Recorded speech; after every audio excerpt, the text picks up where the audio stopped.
how we do. Return to the noise is how we do. How we do. You know it's how we do. Hey everybody, this is Chris from the Crown Peach Show, and we are on location on the beautiful Navigator of the Sea. We are here for a special interview with our good friend Seymour and his partner, Alfred. Not partner like that, you guys. Partner in dancing and comedy. We just got to witness it for the first time. Me and a couple of the crew members and his beautiful fiancée, Suzanne, in the audience, loving it up, living it up, and we felt like we were part of the show.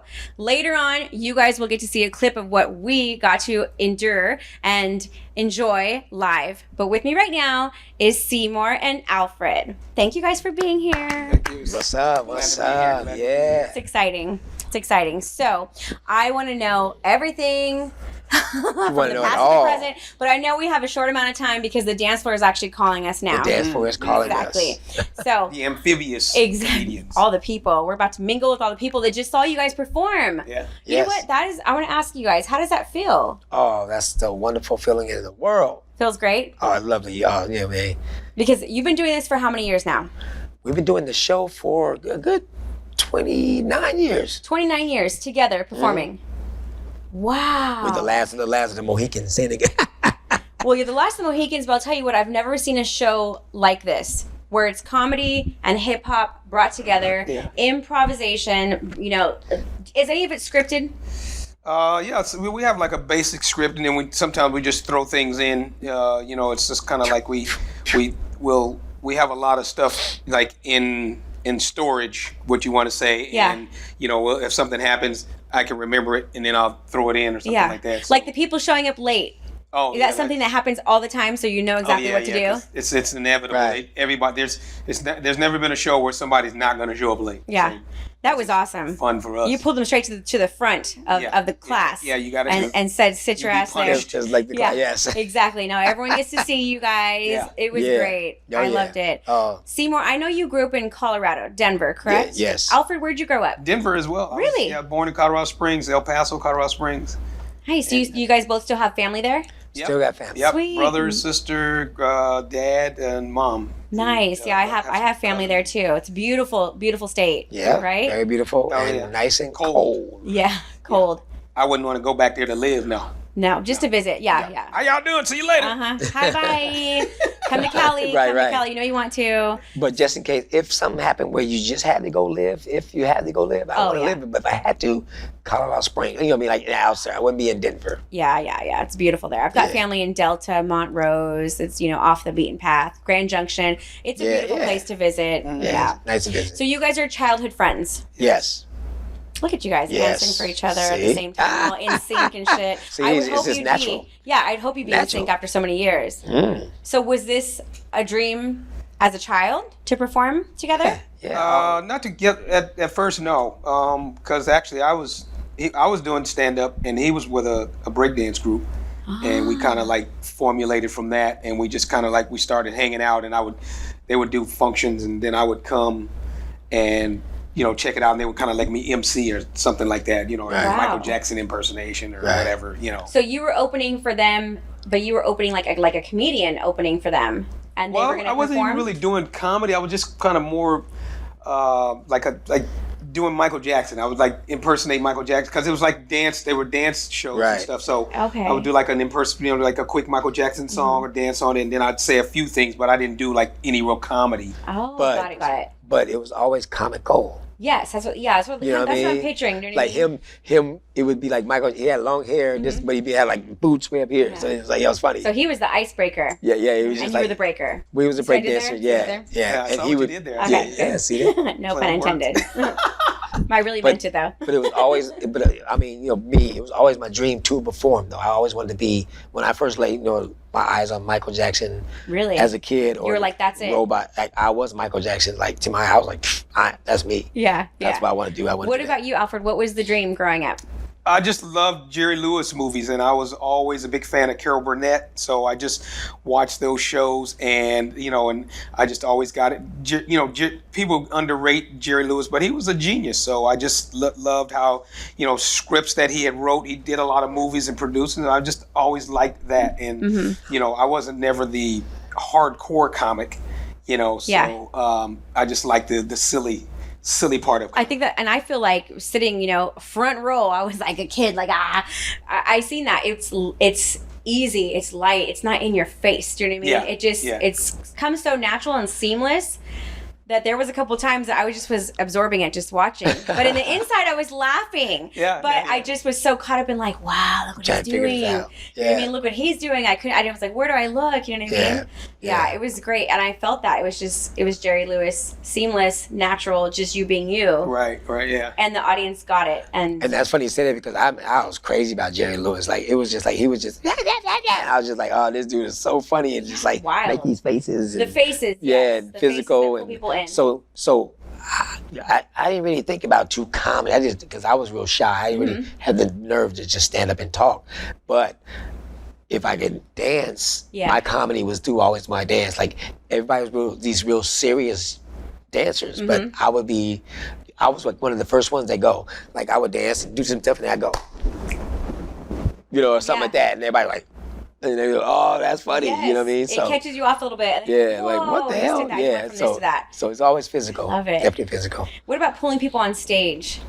How did that come to be? Like, were you we just kind of like one time we were just really trying different things out. We used to bring 3 guys on stage, and we used to have a piece of cardboard, and they would have to say, yo baby, yo, you go girl, I'll rock your world. And that was the whole thing, and whoever said it the best, then we would keep him up on stage. It was a long process, and then we whittled it down to just being able to, because sometimes guys wouldn't want to come up on stage because they knew that there was part of something. So that's where the whole, how tall are you? Come in, come help us out. Because then they're like, oh, I wasn't expecting that, So you catch them off guard. Yeah, because I was never like the like a hardcore comic, like a Cat Williams or a Chris Rock. So that was just never me. I mean, now I ain't got nothing against it. Yeah. That was not my thing. So, and then I always used to hear people say, yeah, you can't do this and do that, blah, blah, blah, blah, blah. The other comics, they would get mad because you would do something that was silly. And they said, man, this is serious business. There's no serious business. It's comedy. Yeah, you're making people laugh. You're taking them somewhere else. Right. For just that moment.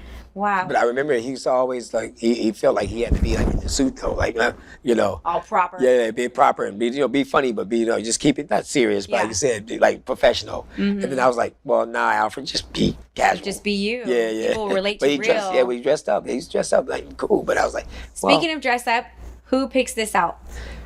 We both kind of decide on something. If I see something, I'll send him a picture, say, well, what do you think of this? And then get 2 of them or whatever. Yeah. Or if he sees something, then he say, well, what do you think of these? We try to find something that's we colorful and bright. because we thought of something formal, but it was like, nah, just be. No, this is great. It's eye-catching. Be comfortable. Yeah, be comfortable, but still nice. Yes, and you can tell and colorful, matching and but not identical. Yeah, right. I never was the flannel shirt and jeans type guy because a lot of comics they do that. Yes. That look, and then there's guys that do the suit look. You got your Steve Harveys, where they dress really nice. The Bernie Macs and the Cedric Entertainer. So they was the dress up guys. So we just said, okay, well let's go with the BMX dirt bike look. Whatever race car looking. Yeah. Just a lot of colors. Yeah, it's flashy. It gets the attention of the audience. It keeps us looking. What I mean? Like the hats, everything is just so engaging. And we always love the hat, so he's like, yo, keep the hat match some kind of matching. And you actually use your hat as a prop. Yeah. So Can you show me how you do that? Oh yeah, well I thought I'd do little tricks or. Yep, flip it around. I like the one where you do. Across your arm. See, I got to experience that way before the show. I've seen that like multiple times at Zendejas. Yep. Shout out to Tony at Zendejas. We love you. Zendejas. That's like home base right there. Yes, that's home base right there. So speaking of home base, how long are you guys on a cruise ship typically? A week. A week? Or 2 weeks at the most. Sometimes 2, but usually they do a week and then we'll go maybe switch to another ship or something. Okay. So, what's the longest stint you guys have ever done? Like, because I know you just came off. Yeah. A month? A month. Like we used to do Norwegian, so I think they would have us on there for like a month. I said stint like it was jail. I didn't mean that. My mind is just somewhere else. We understand. Well, after you described the quarters, it was kind of like jail, like good jail. Good jail, right? Jail. Paradise jail, where you get to go see things. Yeah. So a month long. Yeah, about a month was about the longest. Is it only the Royal Caribbean that you perform on, or is there other ships that you perform on as well? We've done Disney, Really? Norwegian, we started out Norwegian, Okay. Princess, and Royal Caribbean. Royal so Caribbean. we've done those. Nice. Well, That was- Caribbean was the one that was this one, to be on this one. We was like, well, they said it was the hardest one because it was like you had to die to get on this one. So we was Really? like, okay, we got to do it. Everybody kept saying, y'all got to get on Royal, man. Royal, y'all kill it. Y'all kill. That's great that you're not contracted to just one line. You know what I mean? Yeah. Just one. Interesting. Yeah. I mean, but we had Lucky. never, to be honest with you, we had never planned on doing cruise ships. And Right. when the first Right. agent that we had told us, we were just thinking big feathers and, like the big hair and all that. We didn't think, we was like, what we going to do on the ship? Yeah. And, Well, it started out with, what was those guys' name of Venice? The jugglers. Kendall Sean or and something. Robert. Sean and these two jugglers was like, yeah, man, we go on cruises all the time. We thought, oh, that's cool. Yeah. And we thought, but then we said, well, how long you going for? 6 months. Oh, no. That's Nope, not, never not, mind. Not cool. Yeah. I got babies. I was like, no. Okay, so you said a month is the longest you've been. But that's why I thought you had, if you go on a cruise, you had to be on at least 6 months. And I was like, okay, well, like, no. we don't want, we kind of like, yeah, okay, good. Yeah, See you later. not today. You can have that deal. Huh? Yeah, that's your gig. Well, and we didn't know what the audience was like on a ship because we've never done it before. We've done Yeah, clubs, we had no but we clue. was just like, they said, but you'll like it, And when we first got on, Yeah, we was we- kind of like they didn't know how funny we were, so they put us on the first night thinking that we was going to bomb, and because it was an older crowd, people in their 60s and 70s, and two young black guys coming on, and it was predominantly white, so it was like, nah, this isn't going to work. But then when we did go on, we rocked the house, and they called back because they had put us on a smaller ship and said we got to put them on the bigger ships. So they started putting us on the bigger ships, but it was funny how it kind of happened. How it happened, yeah. Yeah. So what day do you guys prefer to perform? Like when you get, like, say you have a 4-day cruise. Probably the second or the third day in. Yeah. We love the second. I mean, if it's a formal night or whatever, the second, that's usually like the best one. Like you said, second or third. Second or third night, yeah. Awesome. So what do you do when you're not on? Go ahead, we babe. kind of keep it. We kind of bring when you see our energy. Yes. We kind of set the tone of like, boom, boom. Everybody's like, now we like, oh, we have fun. Yeah. We keep that. We bring it to another level of The energy. second night is perfect. You're right. Yeah. Exactly. You know what I mean? So when you're not on the ship, though, what do you do? Everything. Everything. I We call it workcation. So it's like just Workcation. I do. Well, like sometimes when I'm back home, I'm helping people. I know how to build stuff and fix stuff, so I got a bunch of tools. So I'm helping people build patios. People comic doing all that, and fix cars and do things like that. I know how to fix some electrical stuff. So I mean, I just try to find other things to do. And then I'm writing a little bit, so just kind of to fill the void of just not, like sitting around doing nothing. So I'm always trying to find other little, I guess you want to say, little hustling things to do besides just to waiting occupy your time and probably change it up a little bit. Yeah. And then you get material when you do other things because something might happen and you say, oh, I could use a piece of that. Or people talk to me all the time and I hear them say things. And so I could use that somewhere, and then I just kind of like, try to incorporate it into a show that we're doing or something. Yeah, because it's real life and people relate to real. You know, we could spot a fake a mile away. Yeah. Well, some of us not right away. It has to be. Like, we get to our 40s, then we're like, oh, there's a fake. hello. You've been there this whole time. You know what I mean? Right, What about right. you, Seymour? What do you do when you're not on the ship? You still hang with say artists. still? Hang with artists. He's stealing things? Mellow. Yeah, hang out with artists. Artists, Quick and them and touring and more the dancing thing. Yes. Still, traveling with these cats and putting them on, pumping them up and like I love performing. So you see what I do. I know. I love it. I love when you get up on stage with Mello. Yeah, and I like shocking them because they think, oh shit, Seymour on the stage with Shannon? What the hell? Oh, he doesn't just dress cute. He dances too. Yeah. Okay. Yeah. I love that. I love that there's something else that you guys do and it's not just strictly entertaining. Right. But do you guys perform this act on land? Oh, yeah. Yeah. Yeah, we've done fairs, hell? colleges. We've done it all. I mean, fairs, colleges. state I'm gonna fairs. need a schedule of that. Yeah, definitely. The Billing, Montana fair. We did the Idaho fair. Nice. Any fairs in California? Sacramento. Utah, Yeah, Utah one. Wyoming. We asked our agent. We have an agent. We talked about the Orange County one before that, but that was a little. I think that's a little off for them sometimes. But we did the. Hey, but you got to try it. You know what I mean? Look at this. Washington. Tried the ship and boom. Seattle, Washington. We did that one. That was nice. But we got caught in the rain in that one, but it was nice. So, out of all the places that your dancing has taken you to, where's been your favorite place to visit? Seymour, you can go first. The favorite place you got to see through this. Oh, you mean just To experience, like all the places you've been. Oh man, Australia to New Zealand. they're my favorites. Yeah, your favorite. But Europe, we done TV spots. We done Japan. Wow. What else we've done? Just like my favorite, like the Australia, New Zealand ones, because they just Canada. They just love the physical Just stuff that we the did. energy out there is what you like. The energy. Yeah. It's just good people. Mm-hmm. What about you, Alfred? Yeah. Where your favorite place to go? I would to say New Zealand, Australia. They are amazing people in themselves, just as individuals, human beings, and you get the chance to see. In America we have some good people, but these people are all the time good people, and you go to get a piece of this energy from these individuals, and it's just mind-boggling, because you think, is it just this person? But no, it's this person, this person, this person, this person. People are just extremely caring, and they want to help you. They want to be part of helping and being part of something. Even when you perform or whatnot, they're part. You need some help with something. People are very willing to come to help you. As opposed to a lot of times when you do stuff in America, sometimes there's people that'll help you, and sometimes people get jealous, and you don't have a lot of that there. So it's a different type. Sounds of like there's world. more camaraderie over there. Yeah. Maybe more teamwork. Yeah. Well, Now I gotta go check it out. Right. It's the little things. We should notice the little things. Like we walk into a store and we're like, oh well, where's the something we're looking for a plug or something. They say, oh, let me show you. Yeah. We're like, oh, okay. In America, they be like, oh, It's over there. that way. Where's over there? This over there. Yeah. What's over there? Where is over there? Exactly. It's over there, over by the Coca-Cola.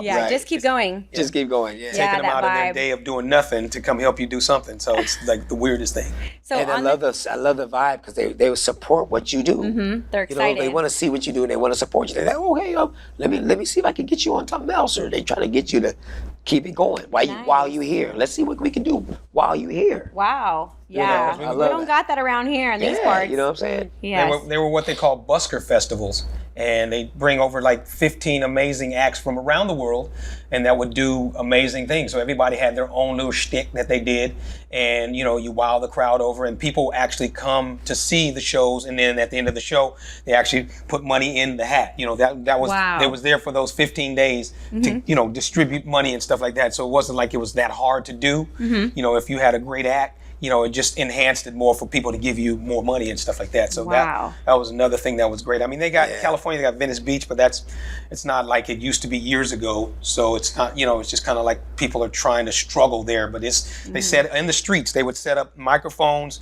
and amplification and the whole 9 yards, and people would come and bring their chairs, lawn chairs, and gather around. You have 1,000 people sitting around like a concert, and you do your whole shtick. So it was, And believe it or not, that's a whole nother world. Like these, you see like backpackers or these guys. They live and they look forward to these shows, and they live off it. So they'll do a festival here, and they'll make like $10,000-$20,000, Wow. and then they'll party and drink and have fun, and then they'll go home for Put their whatever. backpack on and go again? And then they'll go to it. They hit another fair. Wow. And they just do what they love to do, and they live on this. They love to do. Yeah, and it's cool. So on that topic of love to do, if there was no dancing and comedy, did you guys ever have a plan B? I always thought about, like real estate or something like cars. I was a big car fan, so I love to fix them and buy them and resell them. So that was another one of my little trades that I had. So, I mean, I was always looking to do something, and then I was good at. I used to watch people do things, and I was good at it. Like I built this guy's porch because I watched other people, the tools that it involved and this and that. So I just bought me a bunch of tools in the process of this. So if I needed to do other things, I could do it. And people at first, they was a little questionable because, they Mr. Funny Guy. There's no way you could fix, my patio or, rewire a fan in the ceiling or fix a lamp or fix my Bose stereo that got burned out or whatever. So, and then when I do fix it, they're like, oh, okay. Well, then they were still a little sketchy because you got lucky. So then you would do something else, fix plumbing. It's, oh, oh, okay, you fixed my refrigerator. Okay, you got lucky twice. So then after 4 or 5 times, I say, okay, maybe that's not luck. Maybe he do know what he doing. Yeah, so yeah. It was one of those things. And it sounds like you like it too. Yeah, hands-on and yeah. fixing things, you know. Yeah. I can take everything apart, but I can't put it back together. Right. Sure not. The Sure first not. time I just started taking things apart was a sewing machine. I remember I took a whole sewing machine apart and I put it, people thought I couldn't put it back together, and I put it back together. I said, all the little parts. And I just said, I just can see stuff, and then I can take it loose, and then I can put it back together. Yeah, So, wow. That is a gift right there. Right. Seymour, if there was no dancing and comedy, was there ever a plan B for you? Just like, probably just a regular job, help people. I didn't really think about like, I mean, we all had the skills of doing that, but I didn't think to get paid from it. I just, like, I've tried little things, maybe flip the cars here or do some of that, but wasn't never really like a plan B. Like, it's like, because I worked all my life. I always worked somewhere. Anyway, so I knew, like you said, I knew I'd do all this stuff, how to work. And I learned. Because you've done acting as well, correct? Nickelodeon, right? Would you, given that you were a part of that industry, years ago, I'm not going to say what year, would you recommend people starting out like that if they wanted to get into dance, music, and comedy, starting out Nickelodeon, Disney, TV, things like that? Yeah, if you like that, that's a good little it's like start. A little gateway into a it, little right? gateway. Into you know performing. what I mean? A lot of times you can get typecast if you with the kid thing, but a lot of times people go straight for the. Straight for the jugular, right? What you want to go. Yeah, you want to know where you want to go, and just go for it. You got to go for it. How old were you when you did that? Nickelodeon, I think I was like 25, 24. Wow. Yeah. So, because you look younger, yeah, right? Yeah, I look even younger. They love that. They love when you're older, but you can play younger, right? Yep. I look young at the time too. So with that, we're going to take a really quick break, and I want you guys to enjoy just a little bit of what we got to see live, because the point is for you guys to come on the ship and experience it how we did live. So enjoy this clip.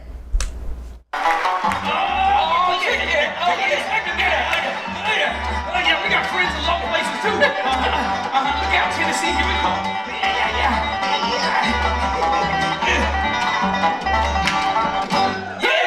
We gotta do our goofy show. All right. Can't do our crazy. It's so show. funny. The kids look at that. Oh, mommy, look, hip hop Teletubbies. Yeah. Black ones. A lot of people.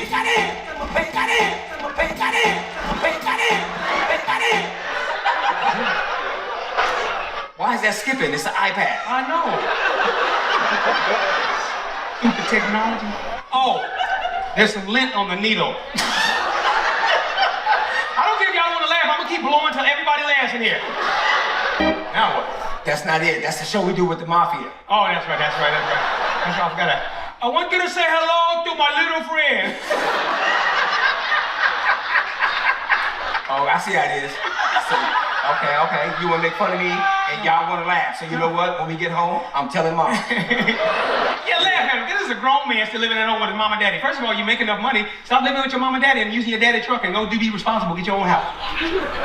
Check it out. He live with me. No, I know. What I mean is real deep, and I only want to share with y'all like a bird of a bear for y'all. And we're back from the break. I hope you guys enjoyed that, because we sure did live.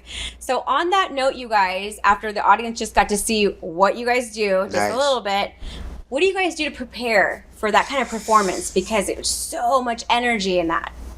I guess you could say before we get ready, just kind of like, I don't eat before the show, so because I know that I'm be jumping around and stuff, and don't want to get sluggish. So I don't usually, or have like a Stand By Me moment, Right. and then that whole audience, yeah. Thank you, I appreciate that, because I was right in the front. Right. I was right in the front. Yeah. Well, we used to do it where you eat and stuff before the show, and you just it doesn't work because you get sluggish and slow. And I'm jumping around, running all over the place, so I gotta be ready to go. At any given moment. If I jump off the stage, go catch somebody on this side or catch somebody on that side. Yeah, we seen that. And, run up the walkway there and still. We kind of just made that up. On one day, we just kind of, like I said, I'm gonna go off stage and do something. And I went off stage and people try to talk and say stuff, and I said, I'm not gonna say what they're saying. Yeah. So I'm just gonna say something different, that way, because it's not gonna be funny if you say, oh, we're getting the children ready and everything because we just came from dinner. Yeah. That's not funny. Yeah. But if they ask, he said, what did he say? I said something about colonoscopy. So That's why he's late. Right. That's why he's late. Well, we came up with that because people, for some, they get nervous. You know how it is. They feel like they want to keep talking to you. It's like, you can't just tell them to shut up. And then they're on the spot. Yeah. We can't tell them, like, well, just go with it. So, when you do that, hopefully they catch it and they go, yo, shut up. Yeah. So, Alfred, you don't eat because you don't want to get sluggish. There's so much movement that you do. Right. Seymour, what do you do to prepare for your show? Same. Don't eat. I mean, maybe something like a nice... Something light, right? Yeah, like, I mean, like a little drink, maybe like a water with the stuff in it, you know what I mean? But What kind of smart stuff water. you putting in your water? Smart water. Smart water. Smart water. Sprinkles of this, sprinkles of that. But, To keep energy up. yeah, to you keep just energy don't and eat just food stretch. that Definitely brings you- stretch. I got to stretch first. Okay, so you stretch. I do all the stretching stuff, because you can be on stage and you can wake up in the morning at my age right now and get up wrong and like. Now I'm just talking to everybody on my left. Right. I'm not talking to the right people. I'm talking to the left people today. Right. They're like, yeah. what happened to your neck? I'm like, I woke up. I mean, boop, woke up. Fired. It's okay. Arden, you got it. That's my editor. He can fix that. So to prepare, you stretch. You eat light. That makes sense. Yeah, just be ready, Now, what do you guys do to decompress from all that high, energy? You guys do 2 shows a night, right? Mm-hmm. Holy moly. Okay, so how do you decompress from that?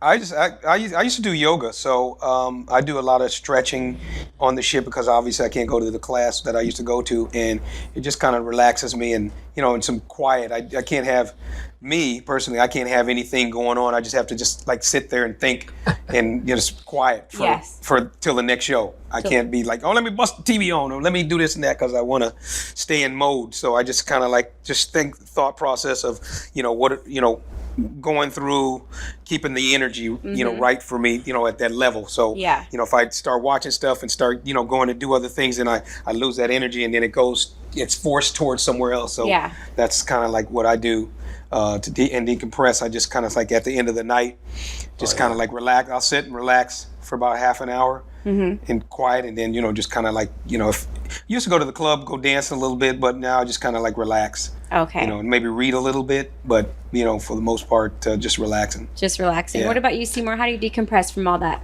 From all that, decompress, go eat. Go eat. Now go eat. He's like, did you just hear me, girl? Go eat, and then I'm like, I need a drink. Yeah. We will in a minute. Yeah. You know what I'm saying? After I Me too, decompress, I go get me I've been watching a drink, everybody drink today, and I'm like, I gotta stay on point. I can't be over here like, hi. Right. Yeah. But go get a drink. Well, like I said, but definitely get that shower. Yes. It brings it all. That shower brings it down. Yeah. And then you just kind of go with it. I mean, like you said, either go out or I'm just usually just out and about. Just like nice to have, just kind of if you're free. If we're gonna go out after this, we're gonna go do a little bit of dancing, right? I'm not gonna dance as good as you guys, but how do you deal with the fans that come up to you after the show? Now, see, I love that. Now, when they come after, I love to just kind of explain.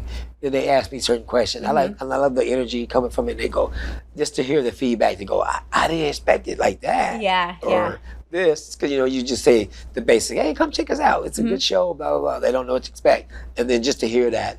Yeah, then they go and their minds are blown because they're like, this is comedy and hip hop together. It's a good feeling, you know what I mean? At the same time. And you meet a lot of friends from that, you know what I mean? You meet a lot of friends, and some people want to still keep in touch or whatever. So it's just interesting, you know what I mean? Because I can imagine that your cruise changes from one day to the next, because on the first day, nobody recognizes you, and then you do your show, and then now.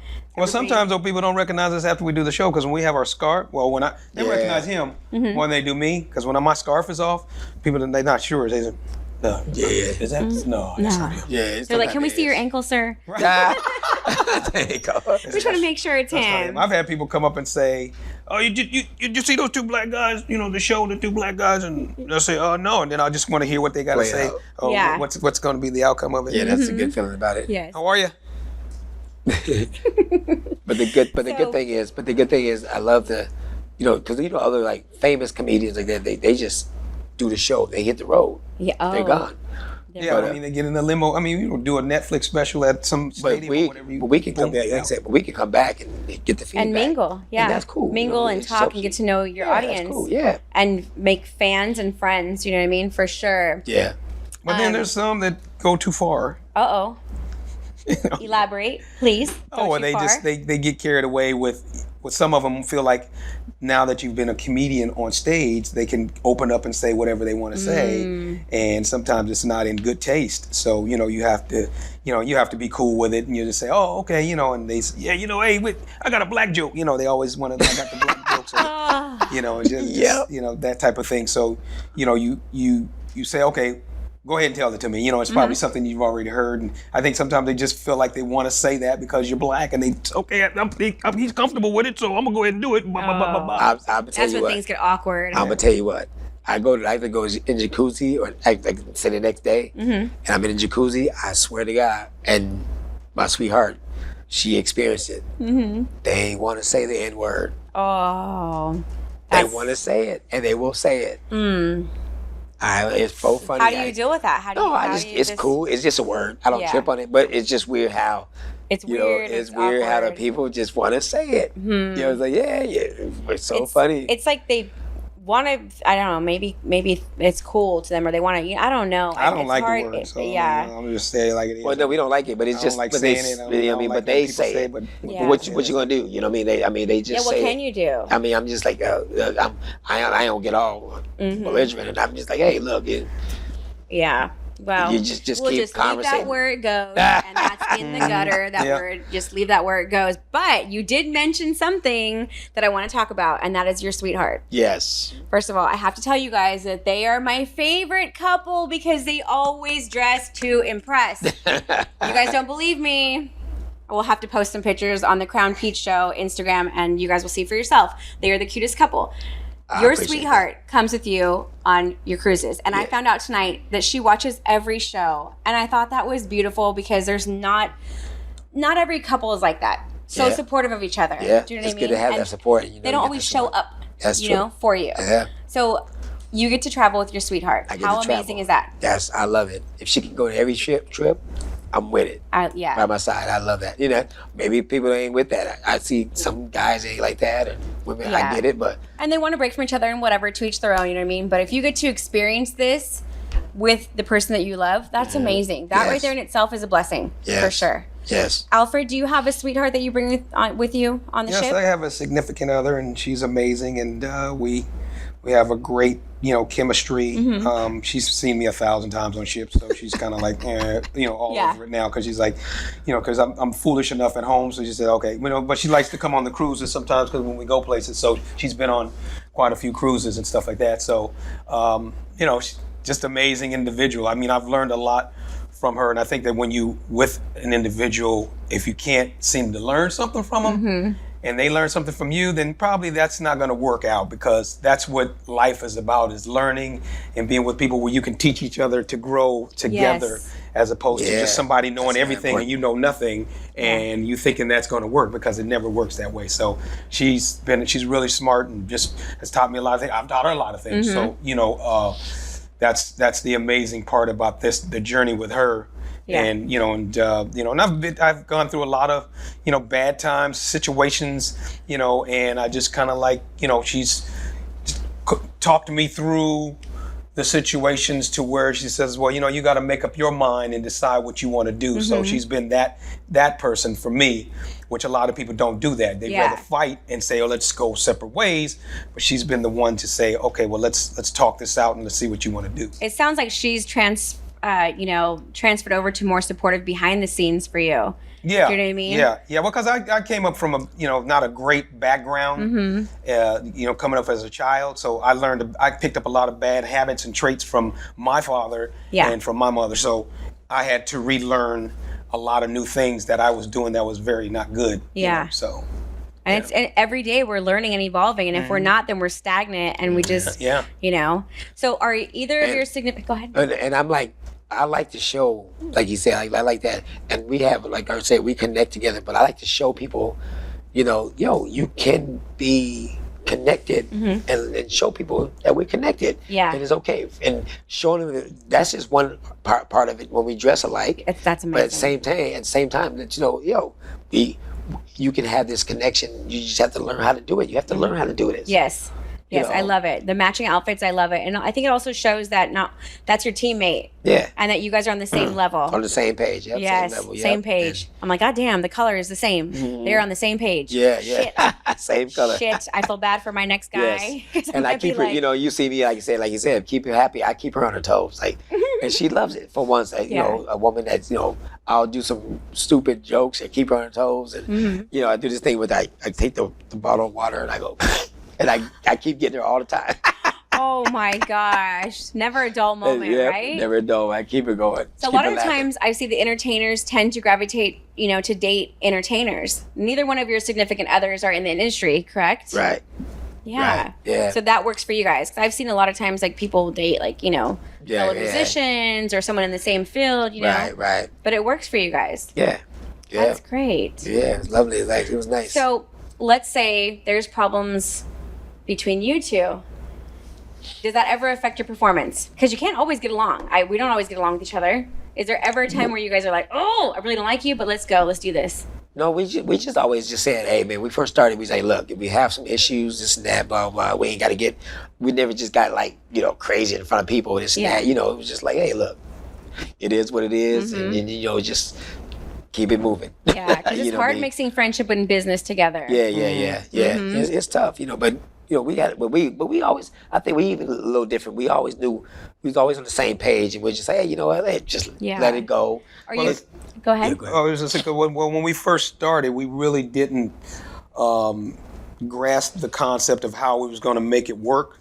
So we just would do things. I would say something, and then he would say what I said, and then I would say something else. So there was never a script per se for it. So anytime when we got on stage, we were just saying stuff. Yeah. And that's kind of like banter, right? Right, Back and forth. Right. And it just works. Yeah. Right. Yeah, and and there's no, like you said, there's no, when you do your thing together, like even a relationship, there's no list of what you need to do to keep your partner together.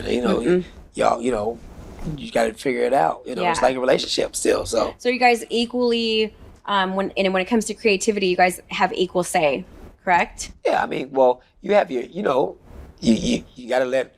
He has to lead. He's a leader on certain parts because and that makes it work. So we come in, and then he knows when I'm stumbling. He got me. And I see if he was stumbling, I got him.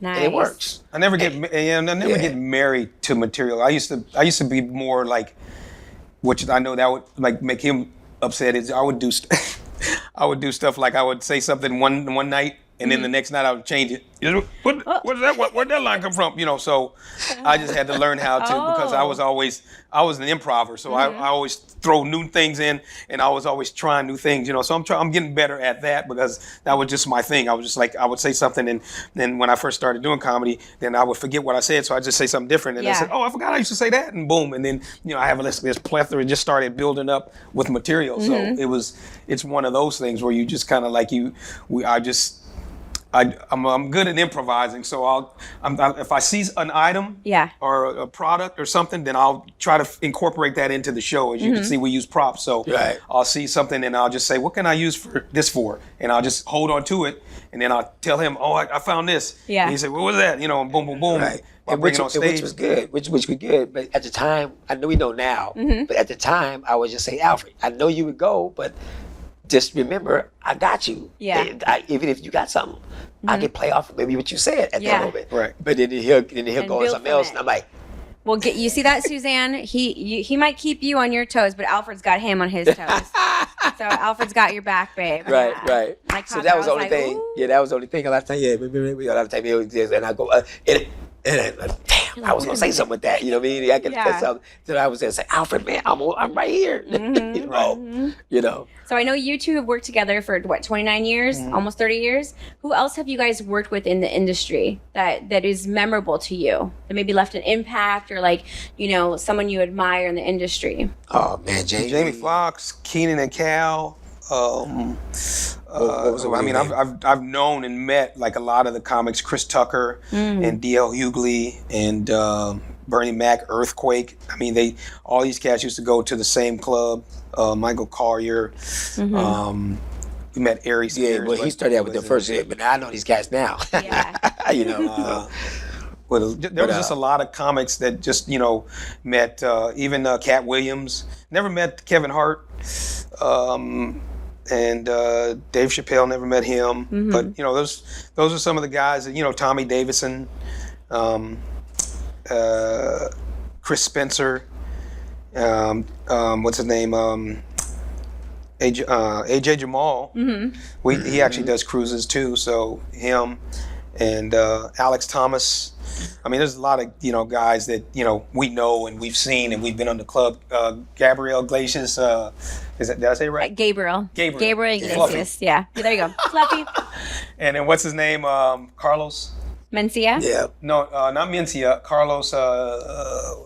He's on the ships. On the ships, he got. He has a must. He sits in his whole routine. He sits most of the time. Oh, I talks like about- that show. Yeah, then. yeah. Maverick Chef, and you don't have to follow him around. Yeah. I'm gonna just sit here. Stay there. Don't Keep move. focused. Yeah. Yeah. So And what's the light skinned brother? That's cool. So you've gotten to Yeah. work with Friday all these videos. different people. yeah. That's great. Who was your I know you stand up is not your thing, but you do have comedy in your show. Growing up, who was a comedian besides Jerry? Oh, I had a bunch of them. Robin Williams, Richard Pryor, Bill Cosby, Eddie Murphy, Martin Lawrence. I mean, Tim Conway, just Billy Crystal, Steve Martin, So many greats, right? Oh, yeah. Adam Sandler. I mean, the list is just roll it out. Because, you watch all these guys and Sebastian, and everybody's got a different element. Everybody's got a different formula. So you just want they to all watch bring them. something different to the table, Yeah. right? And you're not watching them to steal material. You're just watching, see how they, To be inspired. Right, To right. be inspired. Totally yeah, inspired. for sure. yeah. Like so- well, like you said, once again, Jim Carrey was just like another That was Jerry my Lewis. favorite. Yeah, me too. 'cause See, he I was watched stupid. Richard Pryor and Eddie Murphy before I was supposed to. Like I watched it like super low volume in the middle of the night. You know what I mean? And just listening to all those bad words. But the first time seeing a comedian on TV acting was Jim Carrey for me. Yeah, Jim when he Carrey, did Fire Marshal Bill. Right. And I can do I it, but love I'm not that. going to do it for you guys on camera. I'm not going to do that to my face right now. But not that I have Botox and I can't do it. Can't do it.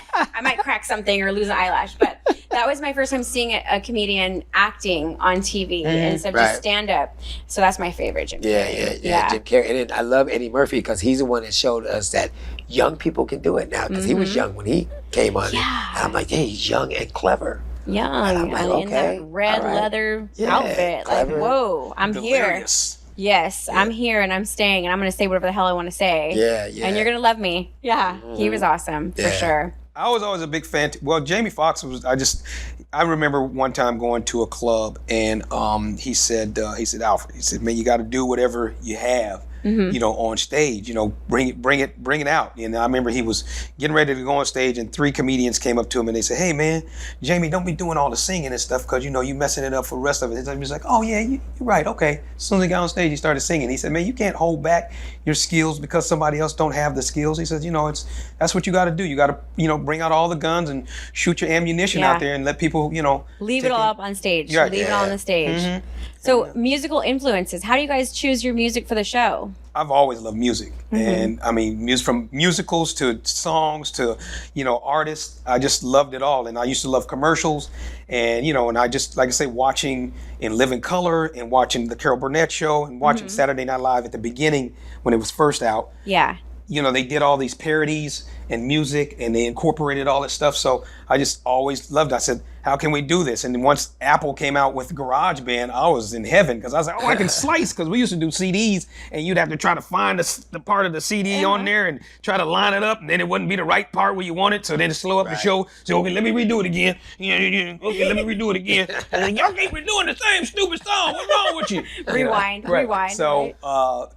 after when GarageBand came out, I was just like, this is great. So I was just able to find, and I was always looking for songs that people don't hardly use that much because everybody's always using Rocky and all the standard songs. So we just said, like even with the country thing, that hillbilly thing that we did, we surprised them because they thinking, okay, they're gonna do some hip hop dancing. And say, oh, country, what? Okay. Yeah. Well, we did do it. We did do it at first. Right. Yeah. And then we thought- switched it up. We say, nah, man. So many good mixes. And I love that's when when you... and that's when I started, like I said, I was like, Alfred, listen to these hip hop beats. Mm-hmm. You know what I mean? Like Dr. Dre, bling, bling, bling, bling, all these little noises. Yes. You know, it's like maybe, Pharrell was like, you know, he had, like, if you listen to the beginning of the thing, it's like something you can use on stage, or it still sound like jazzy or Frank Sinatra. Flowy, yeah, Flowy. for sure. You're like, oh man, that's a good opening for the opening or something. Mm-hmm. And then now other performers are like, well, where's that from? I'm like, Dr. Dre. They're like, what? And we made it ours. We took it and made it ours, for sure. Yeah, because I think we was the first ones that did all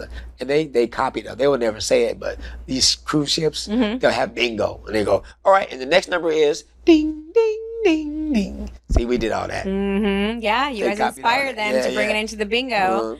I love it. So, if there's a young person, did you want to say something? Oh no, I was just going to say in a lot of the songs like that, you know, like the commercials and the old TV shows like the A-Team. I know wasn't nobody like who's going to be sitting there listening to the A-Team. So I said, well, we can use that on our show. So that's the beginning of these two men, you know, running from the the government and blah blah blah. So that's where that came in. And then Queen, you know, everybody knows who Queen is, and then you know Rod Serling. So the combination of those three, you know, different genres put together. And just everybody's like, okay. Oh, and I think I even heard like the Price is Right theme song. Oh yeah, when we bring the guy up on stage. Yes. Right. And that also gives the audience a different kind of feeling, which is nostalgic. Do you know what I mean? It takes you to a different place, takes you to the past, you know, their childhood maybe. I love that it's a clean show because the whole family can come and enjoy it. But there's really good like innuendo comedy for adults. You know what I mean? Right. Well, yeah, because comedy for adults anyway, so it's hard to just do kids. But it's gotta be my favorite part of the show, though, I have to admit it, and I'm an adult, and you guys will get to see it too, experience it, was the baby shark. Baby shark. You can't help but move. And like, I was like, oh yeah, I had a moment there. Yeah. But it was good. Yeah.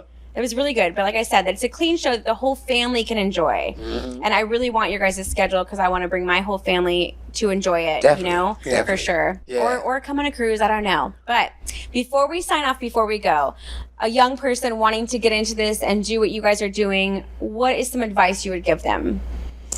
Stay, if you really want to do it, you just got to keep doing it because believe me, you know, you're gonna get the bad shows. You're gonna get the bad. I mean, people think, you know, we've had bad shows. You know, we've done, you know, we stand up on stage and we've done shows in front of 4 people. So you know, you just always got to be a soldier and you know, get up to the plate and you know, hit the ball even if ain't nobody out in the outfield. You know, and try to do your best. Don't look at it like when you get on stage and say, oh well, there's not that many people here, so I'm not gonna give it my 100 because you never know when there's that one individual that's just the big agent that's just sitting there. Well, let me see how he does under pressure with only 4 people. Boom. And he says, I like you. So they, you know, you get your due diligence from somebody else that because they watched you carry this the ball to the end line. So that's some great advice. Yeah. You perform every night like it's a sold out show. Right. Because you just that's never your last know. one. And that's great advice. And that's good you know that because back then I didn't even notice that. I was like, dude, it's only like 2 people. I don't want to do that. But you have to learn. Like you said, I didn't even think about. You got to change your mindset. You didn't think about like if you know somebody could be right there. That person, that producer could be right there. Yeah. And that's good. Right. I mean, you know, Great doing the advice. business, wow, that's you know that later. But at the time, you just think, oh man, nobody here. And even if it's not the producer, they maybe have people that work for them and say, I saw these guys. Yeah. I got their card. And then when, you know, Bob, Steven Spielberg said, well, I got a part in a movie that we're doing this thing. But, you know, and it all connects together. It doesn't necessarily mean that you have to go in for the casting call and do the cattle call and all that. You know, they may just say, well, we'll use you, you know, in this. I did a small part in the movie Fair Game with Cindy Crawford and Billy Baldwin. And it was because we was working on the streets. And the guy said, you know, you're going to be the pizza delivery guy. And all you have to do is say, you know, my pizza's getting cold and you get killed. So that's basically what happened. You had to die. You had to die over some pizza. Yeah, pizza, you know. Yeah. So, you know, and I thought he was just talking trash when he came up. He said, yeah, you know, you want to be in a movie? I said, yeah. And he said, okay, well, give me your number. I said, all right, whatever, you know. And it's just, sometimes you look at it like, you know, you don't, because some people blow smoke up, you know. Some people are chimneys. Yeah. Yes. So they don't follow through all the way. So this guy called him up and he said, yeah, you know, we're doing a movie with Cindy Crawford and Billy Baldwin. And I still thought it was fake. And then when I got there, I was a principal speaker, so they put me in a trailer away from all the extras. I said, well, I don't want to hang out with the extras. These are the ones who you want to talk to. These are people, you in the trailer by yourself looking all stupid with peanuts and juice and stuff. This is ridiculous. You know, so it was just, you know, you never know. Yeah, you never know. I like that advice. Perform like it's a packed house every night because you never know. Yeah. I like it. Okay, so on that, we have to wrap it up. I'm getting told by the producer we have to wrap it up. Okay. I think they're kicking us out of the conference room that we're not supposed to be in, you guys. So if you want to come on the Royal Caribbean, or I guess other ships as well, Carnival, and I'm not bougie yet. I don't know all the names, but you guys have to look up Alfred and Seymour. Princess, yeah. It's Queen. But you have to look Right, up, Your Majesty. I know, right? I must eat. You have to look up Alfred and Seymour and check out their show. Really quick, guys, where can people follow you? Right now, you just Instagram. Instagram? Yeah, Instagram, okay. Seymour Green. I am Seymour Green. Is there a website or anything people can go to find the show? No, not yet. Not yet. Okay, we're going to work on that, and I will deliver that to my audience as well. Thank you, guys. This has been the Crown Peach Show on location, the Royal Caribbean, here to see Alfred and Seymour, the show. Check it out. Send me a message or DM, but remember, please, you guys, to kiss it. Keep it simple, guys. Mwah. That's how we do. Return to the noise is how we do. How we do. You know it's how we do. It goes, kick off your shoes, relax your feet. Keep your iceberg, step chair, bring the heat. Classes in session, everybody take a seat. You got a problem at the class, in the street, everywhere